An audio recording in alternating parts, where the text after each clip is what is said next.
Hi everyone and welcome to the channel. In this video, we are going to create a ChatGPT mobile application using Flutter.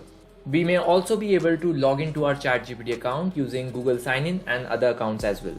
So to get started, first make sure that we have all the dependencies required for this application. And here we will be using the webview Flutter package that you can always refer to pub.dev site. And also we have used a Lottie package as well.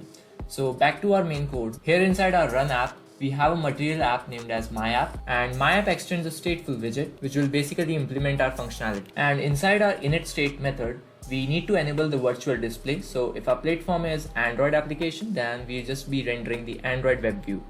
Next, let's override the build method, and we can use a will pop scope widget here to prevent the Android's default back button functionality. So this will be an asynchronous method which will return false, thus preventing the Android back button functionality here. And inside the child, we have a scaffold that will take in a body, and body will render a web view widget. Now everything we are going to see will be rendered inside this web view widget. So let's get started. Let me also open up my Android emulator to get a side-by-side view of what's happening here. Alright, here it is. Now let's just set an initial URL to this web view widget.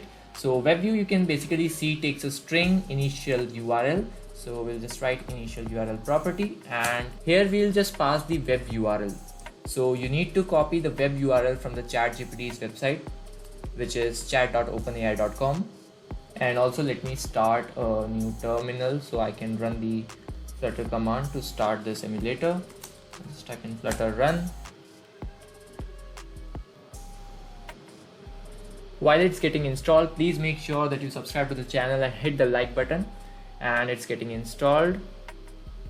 Alright, so this is the pretty much overview of what our application will look like. So this is nothing but the Android web view of ChatGPT's website. Now let me also include some error handling part in this. So inside our state class, let me add a variable named as page error. So this will check that whether the internet is available or not. Here we have another property of web view that says on web resource error. And if it catches any error, then we are using the setState method to assign the page error as true value. And based upon this page error's value, we'll be rendering the web view, or we'll be rendering an image that says no internet. So I'll just write page error, and if this page error is equal to false, I'm using a ternary operator, then we'll be rendering a web view. It means there's no error.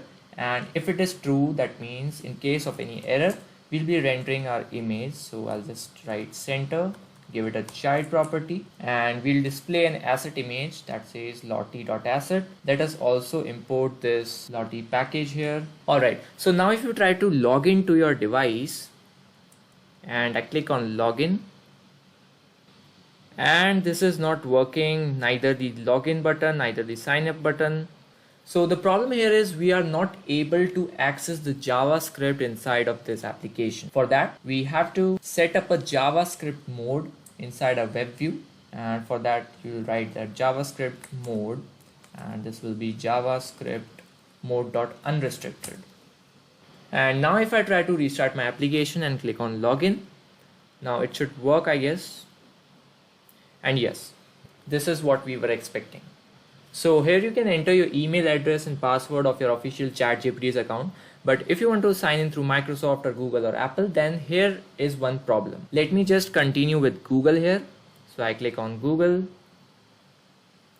and let me enter my email address. Okay, and I click on next. And once I enter my password, it says access blocked authorization error. And you can see below that we are getting an error code 403 which says disallowed _ user agent. Now to resolve this, we also have a property named as user agent inside our web view. So first let me set up a string inside our state class, and this will be named as header, and this will contain all the headers for the required web browsers. And inside our web view, we'll be having a property named as user agent, and we'll set this to the variable header. So this will allow the access through any web browser, and thus resolving our issue. And now if you try to restart this application here, Let me click on login and continue with Google, and I'll just select my account. And yes, we are inside our ChatGPT application. So here you can see we successfully logged into our account, and here's a dialog about ChatGPT. Let's click on next, next, and done. So this is the exact view of the ChatGPT's official browser. So this is pretty much it for the video, and you can also write some message. Let's say hello, and let's see the response. Hello, how can I assist you today? Alright, so this is how we are able to create a simple ChatGPT mobile application using Flutter framework. If you like this video, I request you to please hit the like button, share it among your friends, and please subscribe to the channel for more amazing content. For the later part of this video, I'll also be covering how can you make your own voice assistant using ChatGPT inside Flutter. So please stay tuned to the channel and make sure you hit that subscribe button. See you next time.